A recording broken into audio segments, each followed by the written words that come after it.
예, 이제 2달 정도 쭉 진행을 하셨죠. 과목별로. 뭐 아직은 뭐 뜬구름이죠. 아직은 뭐 정확하게 내용 파악은 뭐 내용 파악이 된다는 게 좀 어불성설이고, 이제 어떤 과목별로 이제 어떤 특징, 맛만 이제 쭉 보셔가지고 내년도 이제 계획을 세우실 거 아니에요. 그래서 계획 세우셨을 때 과연 어떻게 이제 내가 그 합격을 하느냐, 가장 효율적인 전략을 잘 짜 주셨으면 좋겠어요.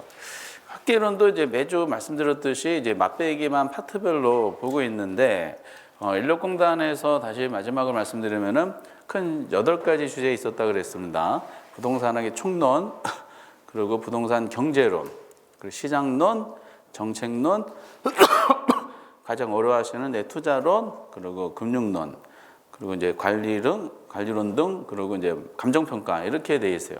감정평가는 맨 마지막에 있는데 대부분 문제도 마지막에 배치가 돼 있어요. 근데 감정평가는 완성이기 때문에 앞에 경제론, 투자론, 금융론에 대한 감이 좀 익히시면은 평가를 이제 타겟팅으로 해서 요거 하면은 7문제 중에서 이제 최소 4문제는 맞히시게 될 겁니다. 그래서 앞에까지 잘 하시는 게 중요한데, 그래서 그 평가로는 뭐 이번 입문과정 할 필요는 없고 그래서 마지막 시간인데 그 161페이지에 관리, 마케팅, 개발론 요것도 이제 한번 맛배기를 보여드리도록 하겠어요. 이거 했었다. 했었어요? 이거 했구나.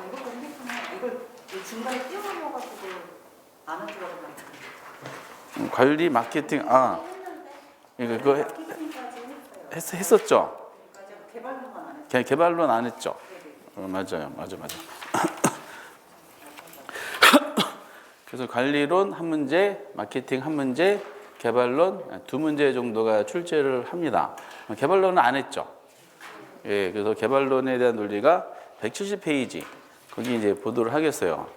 신기하게 개발론은 이제 예를 들어서 15회부터 우리 시험이 많이 파격적으로 이제 그 유형의 형태가 바뀌었는데 15회부터 32회, 그러니까 작년까지 개발론이 안 나온 적은 한 번도 없었어요.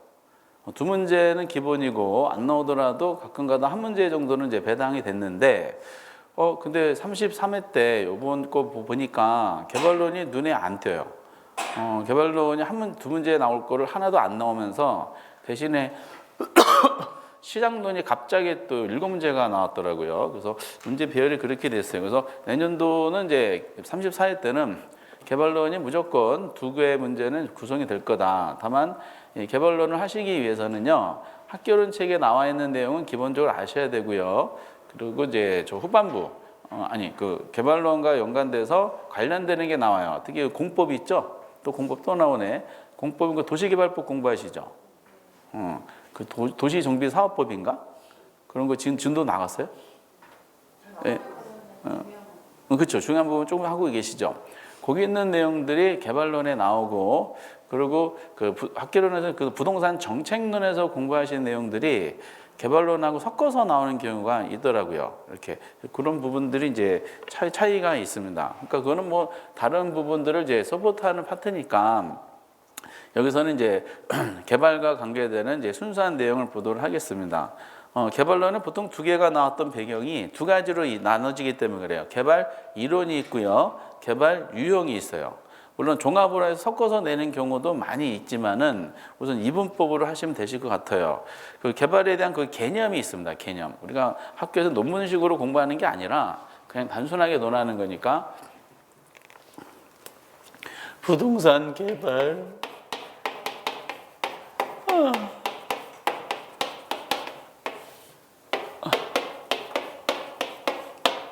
개념 바로 해보겠다. 이 개념은 논문을 보면은 그 개발에 대해서 학자들이 이것저것 막 설명한 정의가 있더라고요. 근데 그 정의가 그렇게 차이가 나는지 잘 모르겠는데, 그냥 이제 시험과 연관돼서는 이렇게 보시면 돼요. 그냥 토지를 개량하는 활동.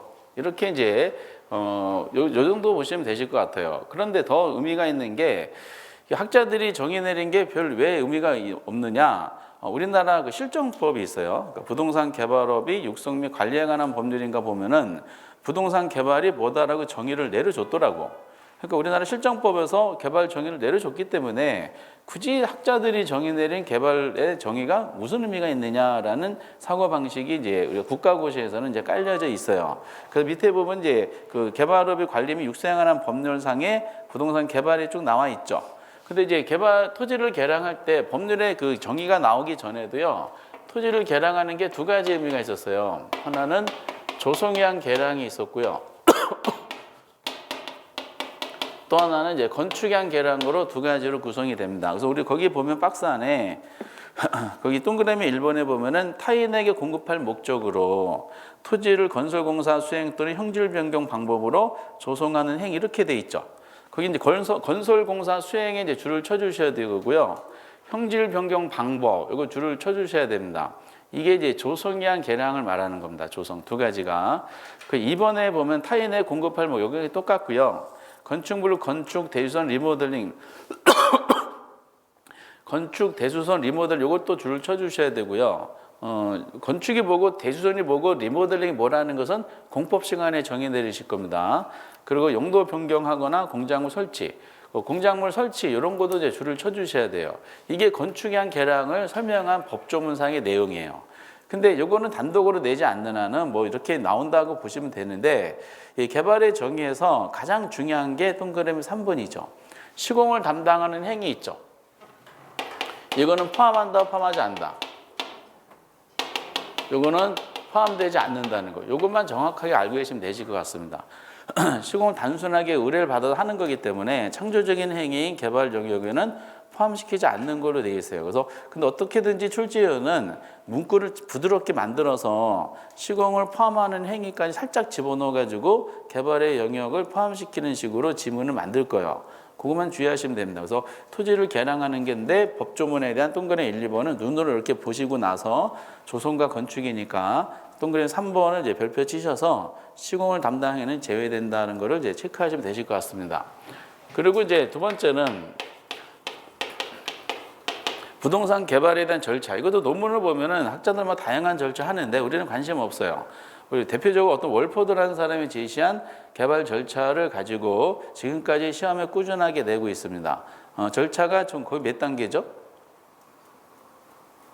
많지도 않아요. 7단계, 7단계. 그 처음에는 이제 이게 2번 나왔는데 최근에 나와서 3년 전인가 나왔으니까 앞으로 한 40회 넘어서 아마 나올 것 같은데 그래도 종합 문제 냈을 때 여기 있는 게 지문은 살짝 들어가죠. 첫 번째는 구상. 아이디어 영어로 아이디어인데 보통 영어로 안 쓰니까 구상. 그래서 어떤 개발업자 어떤 사람이 요거 한번 해볼까? 라고 이제 구상을 하는 거죠. 구상한 거를 그냥 가만히 이제 버리면 안 되고 구상한 내용에 타당성이 있는지를 예비적으로 한번 해보는 거야.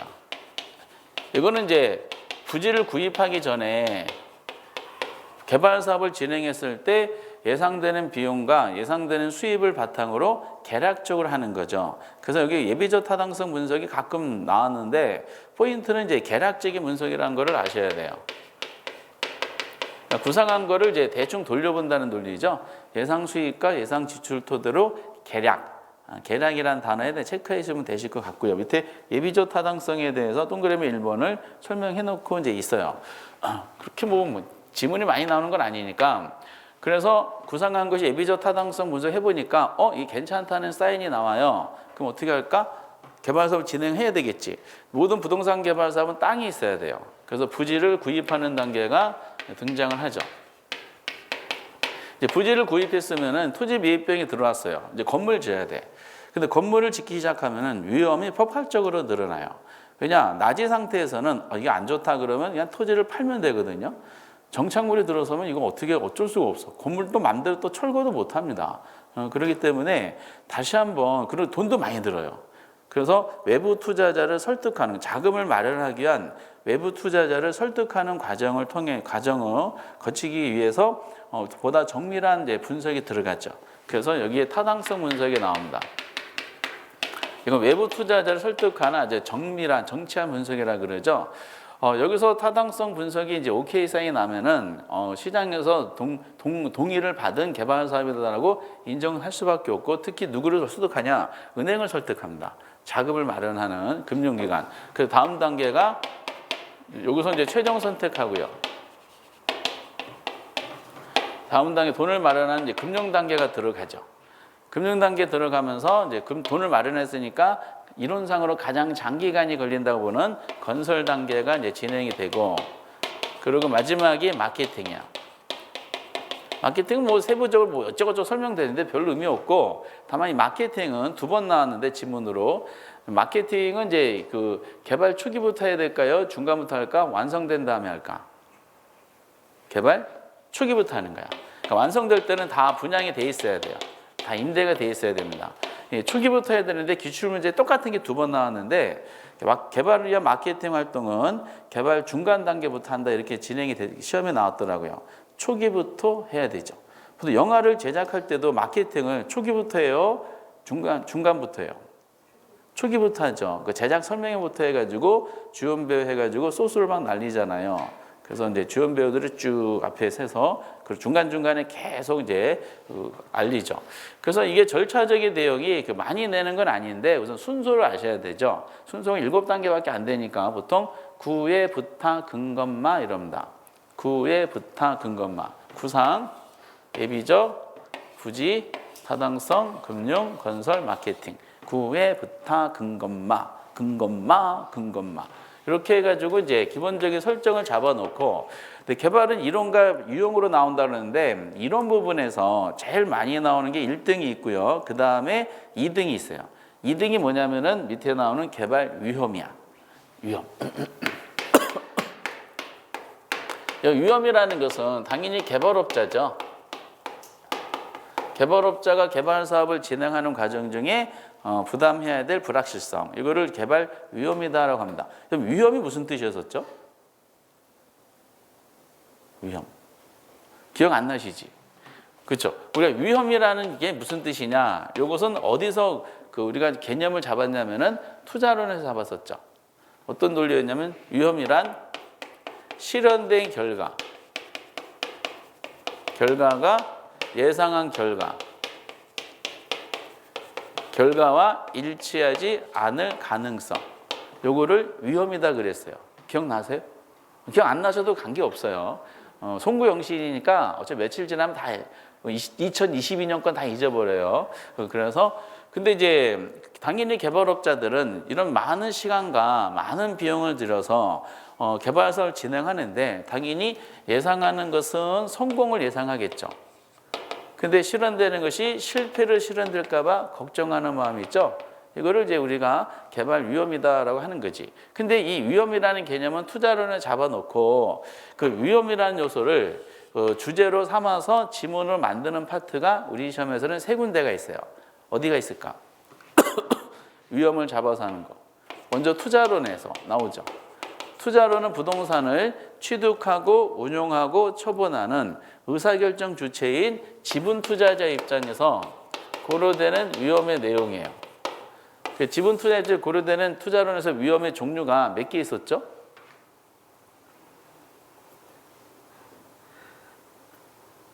다섯 개.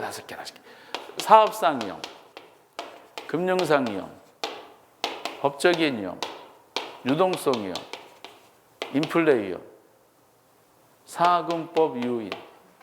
기억나세요? 괜찮아. 최근 줄이 쳐 있을 거야. 괜찮아. 그래서 이제 이걸 다루고 또 하나는 금융론에서 다뤄요.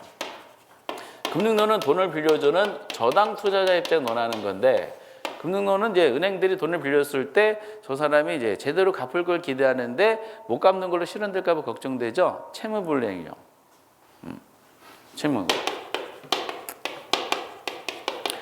채무불이행 위험이 있고 그리고 이제 미리 갚을까 봐 걱정되죠. 조기상환이요. 은행도 인플레 위험을 고려해요. 그리고 이제 유동성 위험도 있죠. 이런 것들이 있어. 다만 이제 금융론에서는 이런 위험들을 투자론과 달리 독립된 문제로 제시하지 않죠.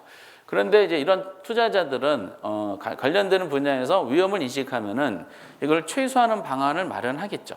그렇죠? 그래서 부동산을 이제 투자하는 사람들은 이런 위험 중에서 제거할 수 있는 위험과 제거할 수 없는 위험을 먼저 분류를 해요.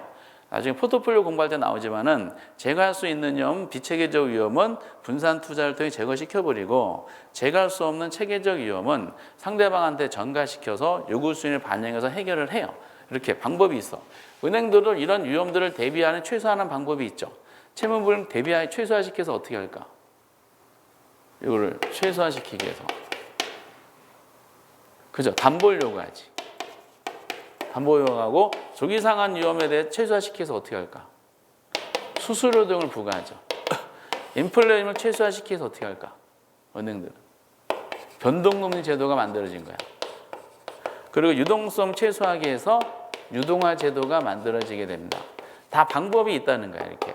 다만 이제 이런 금융론은 단독으로 나오지 않는데 이 위험이라는 요소를 독립된 주제, 그러니까 2.5점짜리 독립된 문제를 출제한 파트는 딱 두 군데가 있어요. 하나는 투자론이고 하나는 개발론이야. 그러니까 위험을 다루는 분야가 총 금융, 투자, 개발인데 그중에서 독립된 주제로 출제하는 것은 개발과 투자 두 군데만 존재합니다. 그럼 당연히 개발업자들은 개발 사업을 진행할 때 당연히 성공을 기대하지만은 실패로 실현될 거에 대한 걱정을 항상 가지고 있기 때문에 개발론에서의 위험이란 개발업자가 부담해야 될 이제 불확실성이 나고 이제 개발 사업 진행 과정에서 부담해야 될 불확실 이렇게 정의 내려요. 근데 결국 시험은 이제 어차피 우리는 구체화 시켜야 되니까 먼저 위험에 대해서 구분을 해요. 구분하는 과정 중에 위험은 개발업자가 통제가 가능한 위험이 있고요. 통제가 불가능한 위험이 있어요. 이것도 가끔 나와요. 근데 이제 뭐 크게 다룰 필요는 없고 통제가 가능한 위험은 당연히 개발업자 조직 내부적인 상황이겠죠. 그럼 통제가 불가능한 위험을 체크하시면 되는데 거기 의미가 있는 게 있어요. 동그라미 2번 보면 개발 위험에는 업자가 통제할 수 있는 위험과 통제할 수 없는 위험이 있더라. 통제할 수 없는 위험은 결국 개발업자는 상관없이 외부 환경적인 요소죠. 거기에 나오는 환율 같은 거, 인플레 같은 거, 금리 이런 것들이죠. 그래서 요즘 상황이 아마 개발업자들이 난감한 상황이 될 겁니다. 개발 사업은 아까 보시다시피 금융 단계가 있어요. 돈이 엄청 들어. 근데 금리가 막 높아지면은 개발 사업의 타당성이 붕괴가 되죠. 개발 사업을 사실상 진행하기가 어려워. 우리나라는 지금 현재 상황이 그렇습니다. 건축 자금 이자가. 근데 쭉 보다가 여기 안 적혀 있지만은 전쟁이라든지 자연재해 이런 것들 전부 다 통제 불가능한 위험인데, 근데 여기서 시험에 이제 나왔을 때 거기 체크하실 것은 줄이 이미 쳐들었지만은 그 부동산 정책 있죠?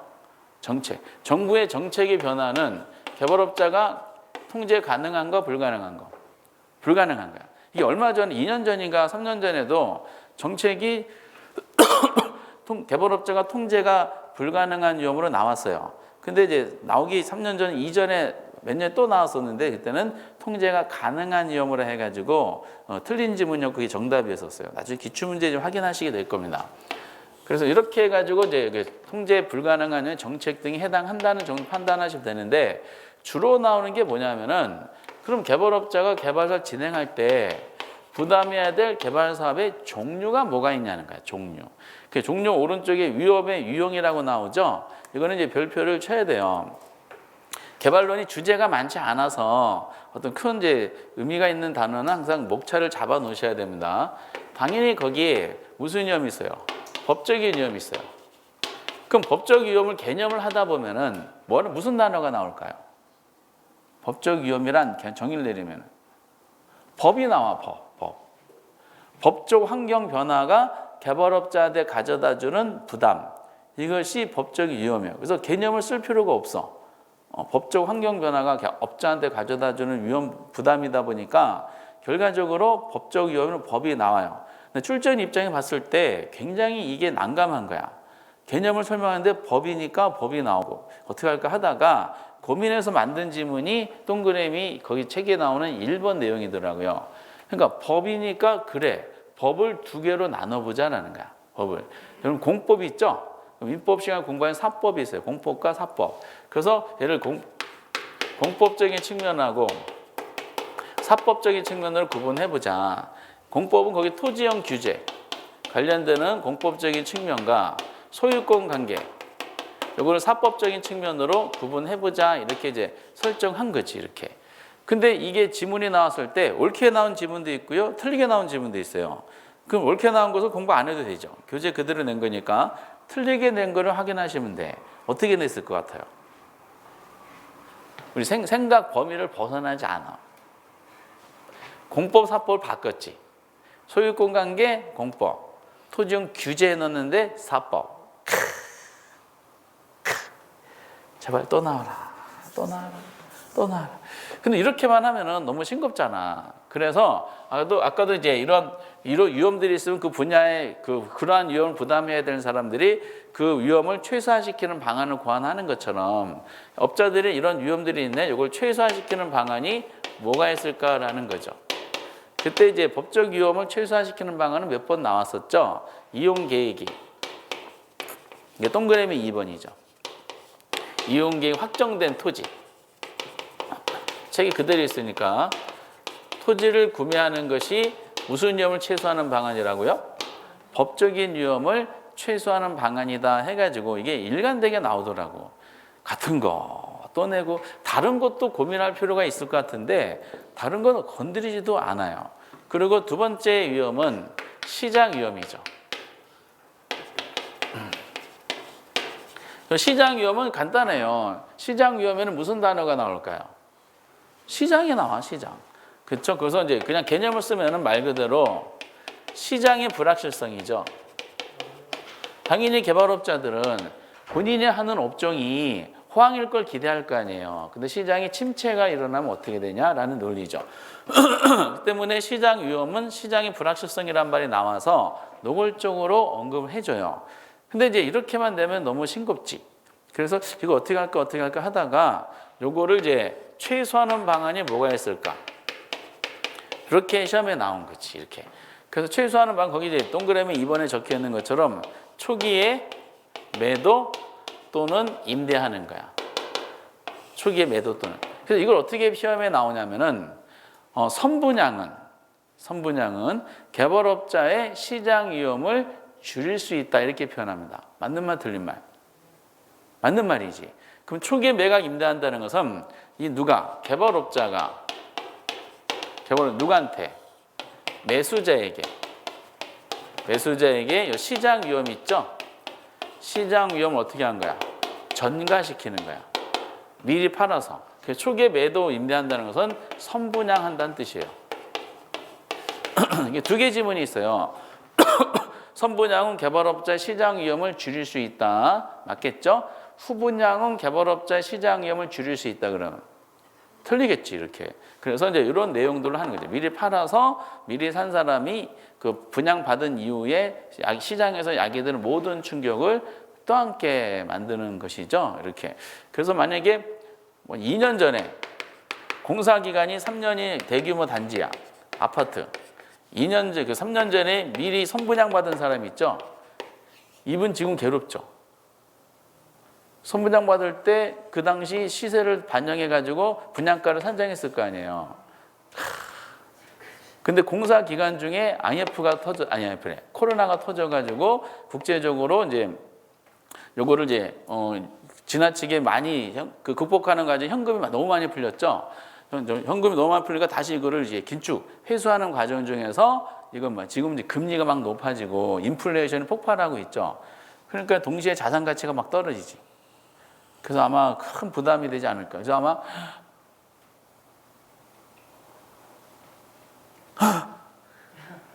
그 입주하는 시점에서는 환장하겠지. 이런 상황이 분양하는 사람, 건설회사는 좋을지 몰라도 분양받은 사람들은 이제 괴롭지 않겠는가라는 내용이지.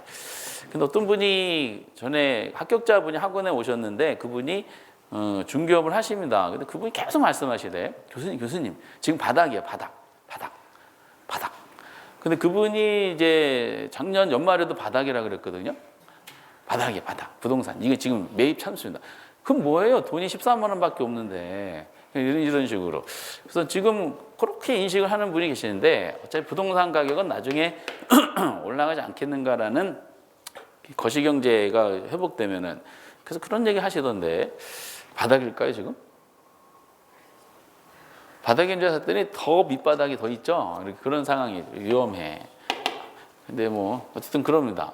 업자 이제 제가 아는 분도 코인 투자하신 분이 있는데 그분이 비트코인이 5천만 원일 때 8천만 원에서 5천만 원 떨어졌을 때 그분이 그러시더라고요. 야, 지금 바닥이야. 이제 저점이야, 저점. 그래서 그 저점을 이제 매수했죠. 더 떨어졌죠. 그 5,200만 원대 산 걸로 제가 알고 있어요. 지금이 2천만 원대인가? 아마 그런 것 같아요. 아마 마이너스 50%. 아마 손절했겠지만은, 그러니까 이제 바닥은 아무도 모르는 거야. 유튜브를 보니까 삼성전자가 주식하는데 삼성전자가 7만 원일 때 지금 저점 매수 기회입니다. 이렇게 하는 유튜브를 제가 우연히 본 적이 있었어요. 지금 5만 원대라며요. 큰 놈이 엄마, 아빠 집에 계신 그 엄마가 지금 기분이 바닥이야. 조심해서 들어와. 지금 안 좋아. 그래서 알아서 그걸 감안해가지고 들어갔더니 더 밑바닥으로 하고 있죠. 더 뚫는 게 맞죠. 그래서 이렇게 바닥은 아무도 몰라요. 법시비. 그래서 세 번째가 이제 비용 위험이 있어요. 비용 위험이 가장 적게 나오는데 이 시장 위험과 비용의 공통적인 점이 뭐냐면은 개발 사업을 진행하다 보면은 여러 가지 특히 외부적인 영향이 많거든요. 외부적인 영향으로 해서 개발 기간이 길어지는 경우가 있어요. 그렇죠? 그럼 개발 기간이 길어지면은 개발업자 입장에 속이 타요. 많은 저런 절차적으로 많은 비용과 시간을 들여 하는데 정해진 타당성 분석을 통해서 개발 기간이 이 안에서 성공시키겠다는 계획을 세웠는데 이게 예상하지 못했던 요인으로 더 늘어나. 그러면은 이제 이게 두 가지 면에서 고민을 해요. 안 팔리면 어떻게 되지 걱정하게 되죠. 분양이 안 되면 그게 시장 위험이야. 이거를 해결하기 위해서 그래서 미리 선분양하는 것이고 또 하나가 예상하지 못했던 개발이 길어지면은 비용이 증가되는 것 때문에 걱정하는 마음도 있겠죠. 그래서 여기서는 비용 개념은 간단해요. 비용 증가에 대한 불확실성을 우리가 개발사 비용 위험이다라는 거죠. 이 비용은 이제 개발비, 공사비 이런 걸 구체적으로 명시하는 경우가 있어요. 개발 비용이 증가하여, 공사비가 증가하여 이런 식으로 표현하게 됩니다. 이 업자한테 가져다주는 부담이에요. 근데 비용 위험은 잘 안 냈더라고요. 그럼 개발업자들은 그럼 이런 위험들을 최소화하는 방을 마련할 수밖에 없겠죠. 그게 이제 뭐냐면은 그 책에 나오는 최대 가격 보증 계약을 체결한다. 저는 이게 제가 중개사 시험 우연히 강의를 하면서 그 어떤 수험서를 봤는데 이게 나와 있더라고요. 근데 어떤 모 책에 이게 설명된 내용인데 모 교수님 책에 실무적으로 이런 표현을 쓰는지는 잘 모르겠어요. 이렇게. 그래서 그런 면에서 그런지 비용 위험을 최소화하는 방안은 법적하고 시장 위험과 달리 한 번도 언급한 적은 없어요. 근데 이제 의미는 이제 무슨 뜻인지 알겠어요. 이 명칭이 제가 굉장히 낯설었는데 이건 뭐냐면은 그 개발업자는 시행사잖아요. 그럼 시공사한테 공사를 완성시켜서 도급을 줄 거 아니야. 그렇죠? 그 도급 줄 때 공사 기한을 정해놓고 도급 계약을 체결하겠죠. 그런데 예상치 못한 요인으로 기간이 연장되면은 연장을 통해서 발생하는 비용적인 부분은 개발업자인 시행사가 부담하는 것이 아니라 누구? 시공사 당신들이 부담하라 이렇게 하는 겁니다. 의미는 그렇더라고. 최대 가격 보증 계약 체결한다는 것은 역시 개발업자가 누구한테? 시공사한테 비용 위험을 뭐 하는 거? 그렇죠. 전가시키는 형태로 개발업자가 이제 위험들을 이제 털어내는 방안이다라는 거죠.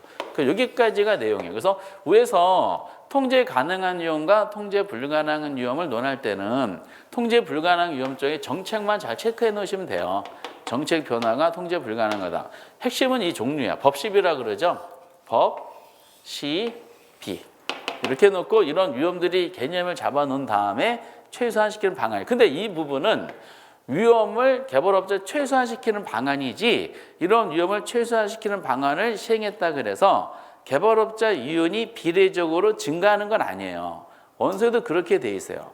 추가적으로 이 부분은 이 다음 내용들은 이제 시험에 내지는 않겠지만 어떻게 설명되어 있냐면은 업자가 법적 위험을 최소화시키기 위해서 이용계획이 확정된 토지를 매입하는 경우는 위험을 줄일 수가 있잖아요. 법적 위험을.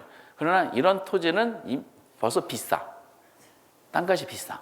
확정된 불확실성이 없는 땅이니까 그러면은 이런 그 위험을 법적으로 최소화하게 시키기 위해서 이용 확정된 토지를 매입할 경우는 토지 매입 비용이 증가되기 때문에 사업의 타당성이 악화될 우려가 있다라는 식으로 표현하는 경우도 있고, 그렇죠? 충분히 그럴 수도 있습니다. 시장 위험도 이제 마찬가지로 이제 하더라고요. 시장도 선분양은 시장 위험을 이제 줄이는 방안이 될 수밖에 없겠죠. 근데 이제 뭐 추가적으로 뭐 어쩌고저쩌고 뭐 설명을 하던데, 근데 특히 요걸 설명 많이 합니다. 비용 위험을 최소화시키기 위해서 뭐죠? 최대가 보증 계약을 체결한 다음에 시공사한테 비용 위험 전가시켰잖아요. 근데 시공사도 문제예요. 시공사도 그러면은 내가 이제 이윤을 창출을 해야 되잖아. 그러면 처음에 의뢰받은 공기 있죠? 공사기간. 공사기간보다 기간을 단축시키려고 그래요. 그런 과정 중에 부실공사 우려가 있다라고 이제 얘기가 나오더라고요. 근데 그 다음 내용은 이제 위험과 관계가 없는 거기 때문에 이 법시비라는 위험 정도를 잘 보시기 바랍니다. 그런데 이 개발 이론 중에서 하이라이트는 거기 밑에 3번의 부동산 개발의 타당성 분석이에요. 이 부분이 제일 빈도가 높죠. 31에 32에 연타로 여기서 핵심적인 게 나왔는데 33에 또 어쨌든 전체가 안 나왔으니까 거기 부동산 개발 사업을 진행할 때 개발업자 해야 될 타당성, 그러니까 이 부분이죠. 아까 구애부터 근것만 해서 타당성 분석에 대한 구체적인 상황이다라고 보시면 되실 것 같습니다. 이걸 줄여가지고 뭐라 그러냐? 부동산 분석이다라고 얘기합니다. 근데 거기 보면은 이제 시장 분석과 경제성을 크게 두 가지로 나눠지는 건 중요하진 않고요. 밑에 이제 5가지로 되어 있는 걸 확인하셔야 돼. 지역 경제 분석, 시장 분석, 시장성 분석, 타당성 투자. 점점 구체화되는 과정입니다. 몇 단계가 있어요? 5단계가 있어요. 먼저 지역 경제 분석이, 이걸 너무 어렵게 생각하지 마시고 각 단계마다 그 단계에서 처음 등장하는 용어들이 있어.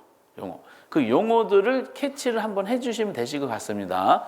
그러면은 먼저 지역 경제 분석에서의 키워드가 뭘까? 먼저 지역 경제 분석. 요거는 이제 그 보면은 요걸 하기 전에 개발업자 입장 논하는 거예요. 그럼 여기 개발 사업을 진행할 때 대상 지역은 정해졌을까요? 정해지지 않았을까? 대상 지역은 정해진 거야. 어떤 개발업자가 남양주 지역에서 개발 사업을 하고 싶어. 그 대상 지역은 정해진 거야. 그래서 대상 지역, 요거는 계속 이제 똑같이 내용이 나옵니다. 다만 이 대상 지역에서 어떤 부동산 개발 사업을 하면 좋은지 그거를 모르는 거야. 그러다 보니까 자료를 수집하겠지. 남양주 아파트 사업하는 게 나을까? 원룸이 나을까? 상가가 나을까? 아니면 오피스텔을 해볼까? 빌라 해볼까? 어느 게 좋지? 모르는 거야. 그래서 이제 대상 지역은 정해졌지만은 어떤 사업을 하는 게 타당성이 있는지 모르기 때문에 요거에 대해서 자료를 수집하죠. 그러면 뭔지 모르니까 뭐든 잘 다 수집할 거 아니에요. 키워드가 모든 부동산이에요. 모든 부동산에 대한 수요와 시장. 여기 공급이 나오면 안 돼요. 수요와 시장에 대해서 분석하는 거야. 여기에 대한 키워드가 또 총량적 지표라는 표현이 나옵니다. 그러니까 이런 말들을 막 암기하지 마시고 핵심적인 문구를 통해서 연결만 시키세요. 왜? 표현이 다르니까. 이게 법조문이 아니기 때문에 학자마다 전개하는 게 달라요. 그래서 거기에 지역경제 분석 해놓고 대상 지역이 먼저 나와 있죠. 그리고 모든 부동산에 제가 줄을 쳐드리고 옆에 수요와 시장이란 말이 나왔어요. 그리고 다음 페이지 보면 그냥 모든 걸 이제 압축한 단어 동그라미 2번의 두 번째 줄에 총량적 지표입니다.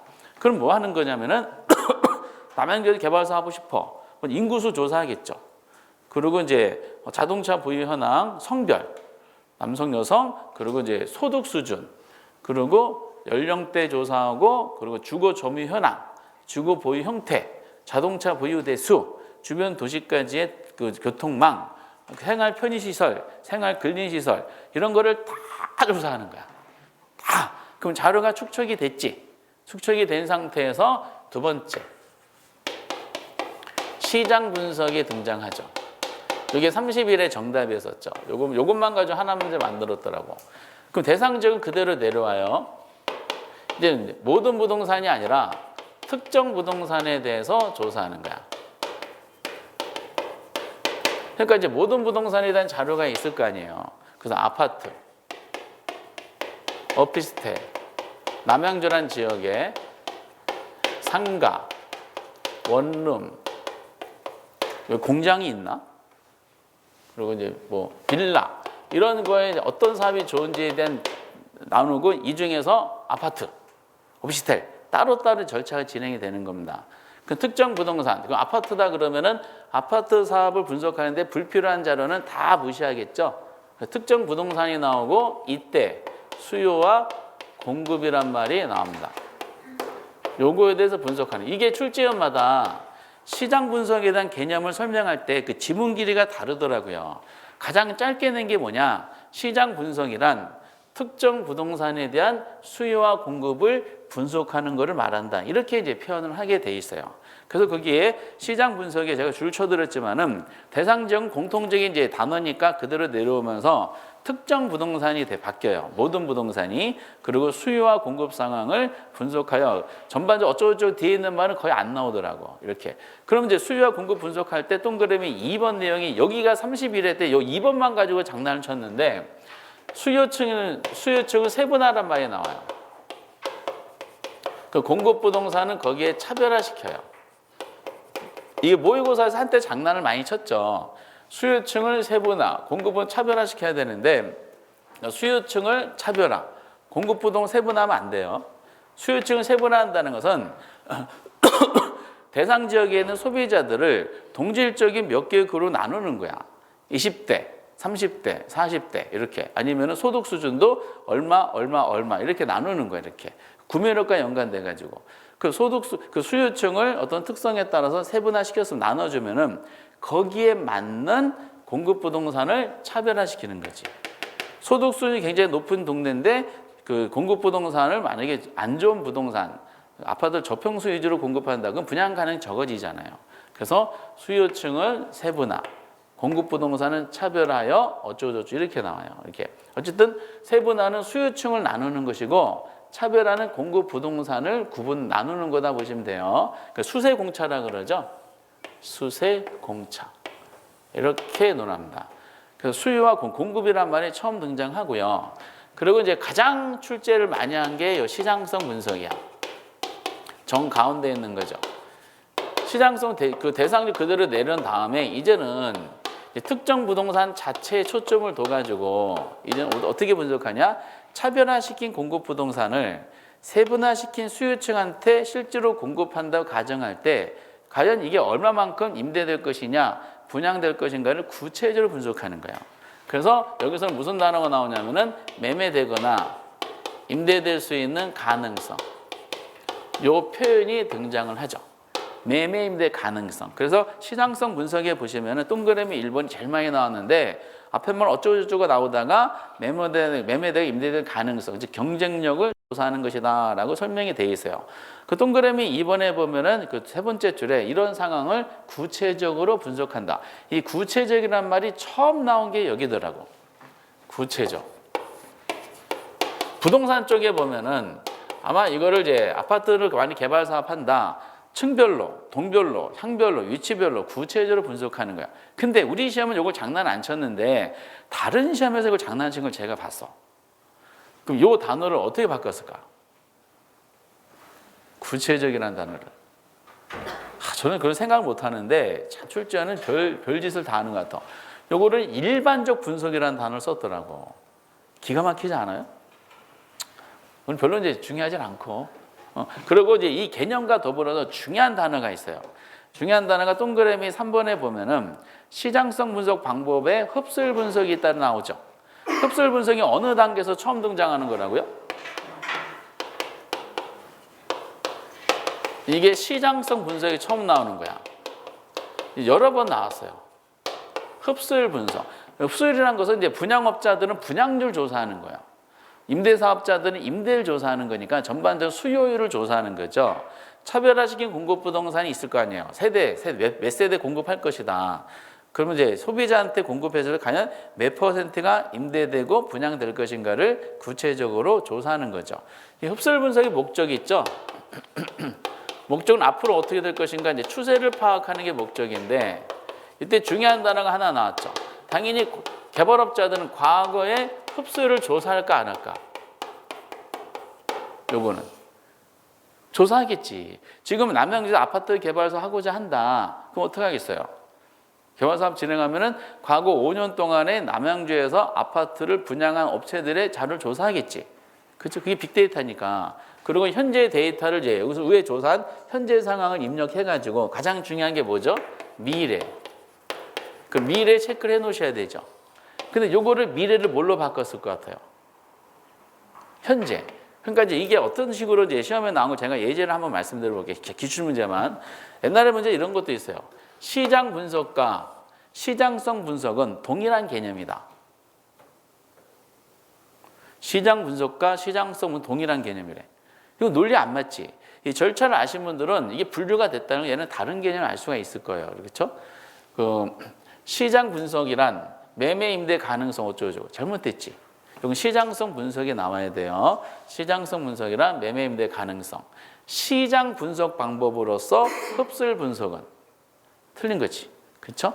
그리고 이제 시장성 분석과 흡수율 분석이 들어가는데 투자론에 공부하시는 여기다 민감도 분석을 집어넣은 적도 있고 흡수율 분석을 통해서 미래인데 여기다 현재를 집어넣은 적도 있고 그러니까 별 장난을 다 해. 이렇게.